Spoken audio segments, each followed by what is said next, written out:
Hi, welcome to Mikey's Video Game Madness. Today we're playing Life is Strange Before the Storm, the prequel to Life is Strange. I guess this was kind of made to give you some background with the character Chloe, who's one of the main secondary characters of the first game. If somebody were to ask me what game to play first, this is all based on episode 1, by the way. The second 2 episodes have not come out, and then there's an episode that takes place even earlier when the main character Max, who's in the original game, I think you get to play as her, but that doesn't come out until the 3rd chapter comes out, and I think you might have to get some deluxe edition of this. I don't know how much it would cost on its own, but somebody were to ask me, since this is a prequel, should I play this or Life is Strange? So far, I would definitely say play Life is Strange first to see how you like it, because ultimately I think Life is Strange is just a larger game with more mechanics, and there's a lot of inside references that you might not necessarily get when you play this game that references Life is Strange, but at the same time, if you play this first, you might have like a aha moment and you'll be like, oh, that's what led up to this or whatever.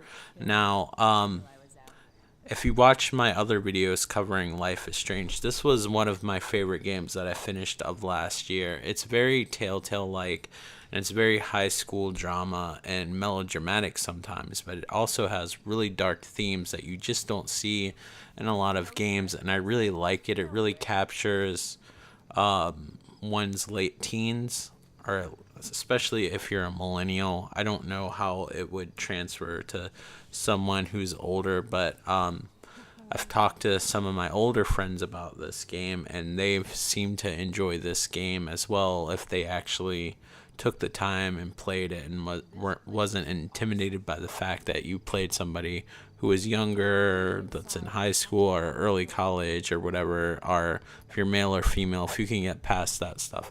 This is a great game. I think everybody should at least check out this series at least once if you enjoy a good narrative. Point and click adventure games are just a decent story, or if you just like games or whatever, I guess narrative and decent story would be in the same category. Now, I've seen briefly some reviews because I was curious, because I actually ended up really liking this first chapter, but I did end up skimming some reviews because I was curious. I was like, oh, what did other people who like this game? And some people who liked the first game did not like this game for some reason. I won't quote the website because, I mean, that's their personal opinion. Everybody's entitled to their own opinion. But they're like, there's not enough stuff to interact with. They said that the story isn't as good and everything like that. I felt like this was a great follow-up to Life is Strange. And I feel like if you like Life is Strange, you'll really enjoy this game. Now, this character obviously doesn't have Max's time travel abilities.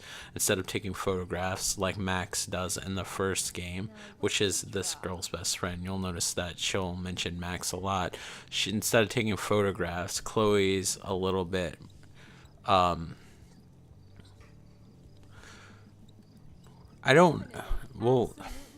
she's a little bit rebellious and anti-authority. She has a lot of shit going on. She's a lot more like emotional and unpredictable, and sometimes she can kind of be an asshole. But I mean, she's struggling. She's not necessarily a shitty person. She just has a lot of baggage, where the character Max in the first game is always trying to patch up everything. Chloe's just trying to survive, like, her emotions and stuff like that, and she has a lot of trouble with people and things like that. Definitely a lot of themes that I could relate to, especially when I was younger and trying to find myself. I feel like if you're a male, you definitely can still relate to these characters even though you're a female. And instead of time travel, Chloe has this little mini game that you're about to see shortly where she has insults. There's not a lot of room to be super creative. Like, you usually only have like 3 or 4 options to pick what you want to say, but you have to say it in a certain amount of time, and depending on your interactions, you can get your way or not, or win something over, or you can screw up and then you'll have to find an alternate way. So that definitely leaves rooms for multiple plays. Especially, also, there's, since this is like a game that's based on choice, you can be like a gigantic asshole if you want to, or you can be more understanding and stuff like that. Although it's easy to pick the asshole route, just A, it's more satisfying, and B, if you play the original Life is Strange, you know that's closer to the way that Chloe would react to something. So in the first part of this game, we're trying to get into a concert, and it gives us a good feel of who Chloe is, especially if we haven't played the first Life is Strange. I've luckily played the first Life is Strange, and if you haven't, I highly recommend it. It's, again, one of my favorite games. The more I think about it, even though it's not technically like as impressive as some of the other games I played last year, it's probably the game that I thought about the most after time went on, and sometimes I regret not making this number one because it really stuck with me. There's actually a Life is Strange 2 that's coming out. I think it won't involve Chloe and Max, unfortunately, because depending on what ending that you chose, like one of those endings would be null and void if they went on with a sequel, so they probably want to leave that open. It was much easier to make a sequel than, I mean, a prequel than a sequel with the same characters, because like if they chose to go to one ending, then if you pick the other ending, all your choices would feel like they didn't matter and that wasn't canon. So I can understand why they might choose to make the sequel with different characters, but I definitely hope that they keep the same vibe that this game has. I'm really curious what they're gonna do. Nothing's been announced yet because I feel like they want you to focus on this. Now, the first Life is Strange, I actually waited to see if they came out with a physical copy. This is sadly only 3 episodes. I say sadly because I really enjoyed episode 1, despite what everybody else may say. And I strongly suggest, if you're a fan, to play this on your own and come up with your own conclusions. The more and more I glance at reviews, like, I'm to the point where I don't even read them. I like glance and see like the highs and lows, and it's usually after I purchase the game. I don't know, I just feel like the average person can't be satisfied, and some of these people saying that they're fans of the first game, I have a lot of trouble understanding what their complaints were. Some of the complaints I heard were graphically. Well, I think they captured the art style quite great, and I think that the character models and everything came through. One thing that is kind of disappointing, and it might have just been a money thing, is that I feel like the soundtrack isn't as diverse and well used in this game. Like, it's the same band that's doing all of the songs for the soundtrack, and I missed the variety that the first game had, and that was one of my favorite aspects of Life is Strange and really helped out the game. Luckily, the band, I can't think of the name of the band offhand, that does most of the music for the game, is actually really good and fits Chloe's tone and everything quite well, so it's not a deal breaker. This game actually runs on the Unity engine for some reason. The game did freeze on me one time, but that's pretty common for games these days, so I'm not holding it against it because I hadn't had it freeze on me afterwards. It was just one of those things, and it could have been because I was playing on the PlayStation Pro in boost mode, which does warn you that games might not work as well as they would if you played it in normal mode, because this, to my knowledge, is not a PlayStation 4 enhanced game, so I was forcing it to run on higher settings versus the normal settings that it was originally programmed for. This is available on PC, Xbox One, and PlayStation 4. Now, I'm surprised that they didn't do more with the detail of the game, but I think they have a good art style going, so I can't complain. Some people feel, from what I've read and seen, that the graphics aren't as detailed, but like I said, I think that they did a great job covering it. I don't really like the Unity engine, at least on PlayStation 4. I do feel like it's a little choppy, and I feel like it doesn't run as smooth, although you can see for yourself, for the most part it runs great, but every once in a while it's choppy. I did notice sometimes that my characters'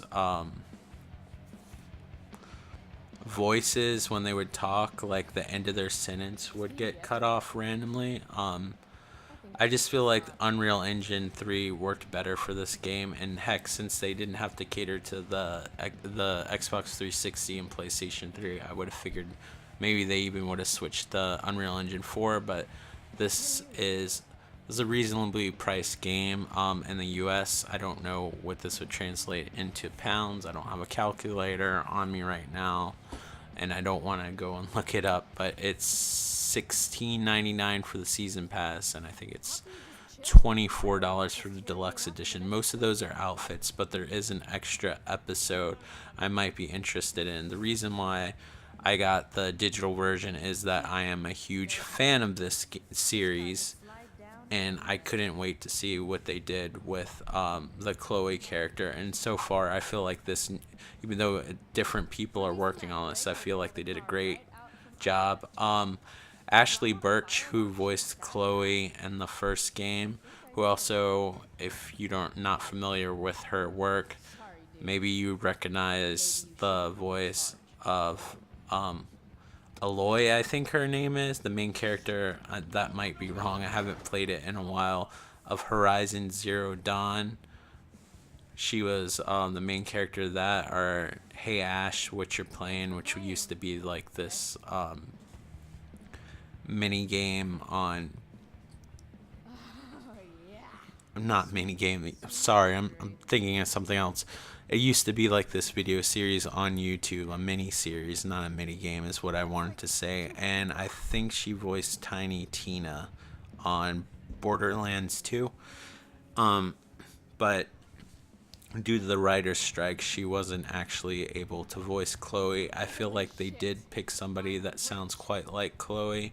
I think for the most part she does a really, really good job to sound like Ashley Birch. There's only a few times where I feel like lines are delivered flat, but overall, most of the voice actors returned, and I feel like the voice acting is adequate and definitely gets a lot of emotions across, and you definitely feel like Chloe's damaged but doesn't want to be a shitty person. She's just kind of finding herself, and she just feels like pretty much everybody in the world has pretty much abandoned her, which I feel like a lot of people around her age feel like, but Chloe's actually acting out on it.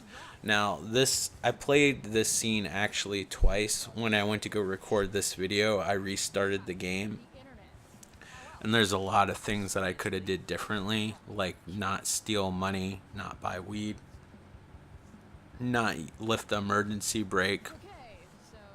So there's definitely room for playthroughs, and just like the Telltale games, at the end it'll show you what percentage of people chose this over that, and it was kind of funny. I thought that I was doing like the most risque things, and I found out that just about everything I did was the thing that other people picked. So I think everybody kind of feels like Chloe. It's either gratifying or people played the first Life is Strange, and Chloe's just in general one of those people that does shitty things, and I think that makes this game fun and a little bit different than the first Life is Strange, because Max is a very caring, supportive person and wants to patch everything else, where Chloe's kind of like, fuck you, I'm just trying to do my own thing, and I'm not letting anybody get in my way.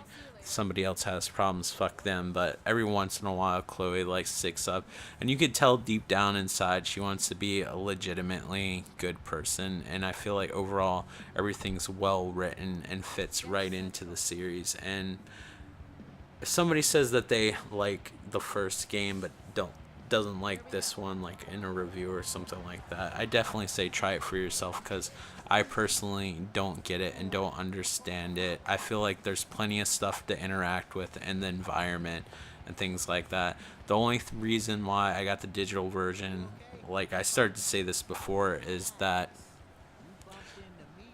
A, I was really anxious to see what they were going to do with this. And B, since it's only 3 episodes and possibly that bonus episode, I don't know if that's going to warrant enough to put on a disc. But I won't lie, like if this comes out on disc based on the first episode, I will not hesitate to double dip and get a physical version.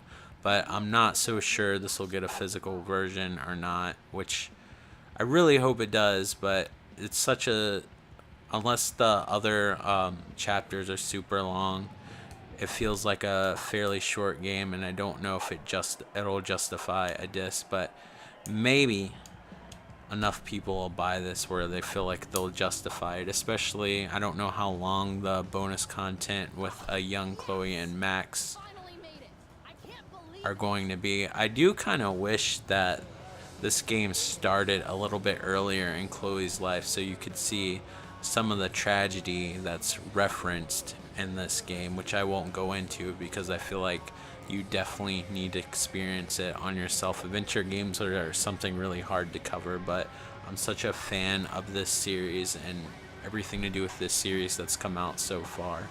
I can't imagine them really screwing up the next 2 chapters. I'm really stoked about it, and I think overall it's going to be a great game based on everything that I've experienced so far. I actually finished episode 1 2 days ago, and I was really satisfied, and that just leaves me waiting and wanting to see what happens next, especially with some of the characters that she's interacting with. And if you played the first Life is Strange, you'll know what characters I'm referencing. It's just so hard not to talk about it because I don't know who's played this game or who's not.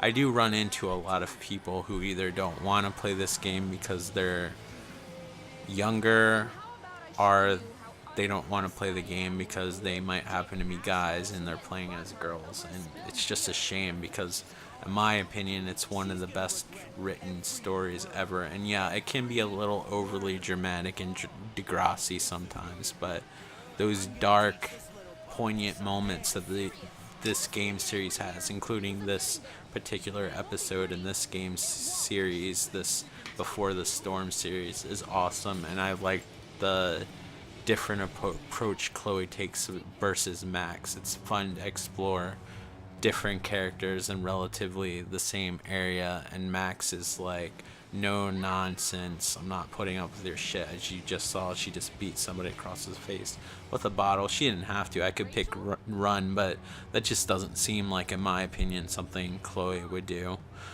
And then you see the other character, Rachel, which actually plays a big role in the... Well, Chloe and Max both play huge roles in the original game, and if you play the original game all the way through, you'll exactly know what I mean. So just knowing their history from the first Life is Strange, I feel like that alone would make you really curious, and I feel like the price is reasonable. I do wish and hope that they come out with a physical copy, even though it's not a terribly long game. Maybe if they made like a special edition standard that comes with a soundtrack and an art book and stuff like that to get more value out of like a shorter game, I'd be all about it. But yeah, Me personally, I think this is a great follow up. I think this is a really awesome game, and I feel like if you're a fan of point and click adventures with decent writing and you don't care what you're playing as and the high school thing doesn't bother you, I would definitely give it a chance. And, if you're feeling a little bit dangerous and want to play something that might necessarily be out of your comfort zone, I would check this out. But if you were to ask me which one to play in order, I would definitely pick the first Life is Strange because, first of all, there's a physical copy of that. There's actually a really cool physical copy. I'm sure you can still find it, that comes with a soundtrack and an art book and an actual physical soundtrack. A lot of these games say it comes with a soundtrack and you end up getting a code and stuff like that. But I think you'll get more out of this game if you play the first Life is Strange. And also, only the first episode's been released so far, and Life is Strange episodes don't get released. At least I'm basing this on the first game. They didn't really get released as fast as, say, the Telltale games. So you get a complete game with Life is Strange. So if you love that game and you go back to this, I think you'll appreciate it way more. But you can definitely play this game in order, but you're going to be waiting for the next 2 episodes. So, I love this game so far. I feel like it's a great prequel to Life is Strange. I don't know or understand some of the issues other people have with it, as this not being as good or a good follow-up or feeling hollow or whatever. And I just feel like it captures Chloe's essence great. And just like how my opinion of Rogue One kind of makes Star Wars more important, I kind of feel like this is the Rogue One of the Life is Strange series, and I highly recommend it. I think it's great. But if you're new to the series, I would definitely start with Life is Strange first. But it's not a requirement, but it just makes more sense to me. And I personally feel like if I knew what I've played from this and Life is Strange, I think I would enjoy knowing everything that happens to Life is Strange when I go back to this. There's just more context that you get, and I think that with the future chapters, they'll probably have more references and kind of bring it back together. This is almost like you could consider this the Twin Peaks Fire Walk with Me of Twin Peaks in the Life is Strange universe. So, yeah, definitely. I really like this game so far. 2 more episodes to go, but I would definitely play the first Life is Strange first. But thank you so much for watching, and I hope you're all doing fantastic. Take care. Bye. If you want to, like, comment, and subscribe. Thanks for watching.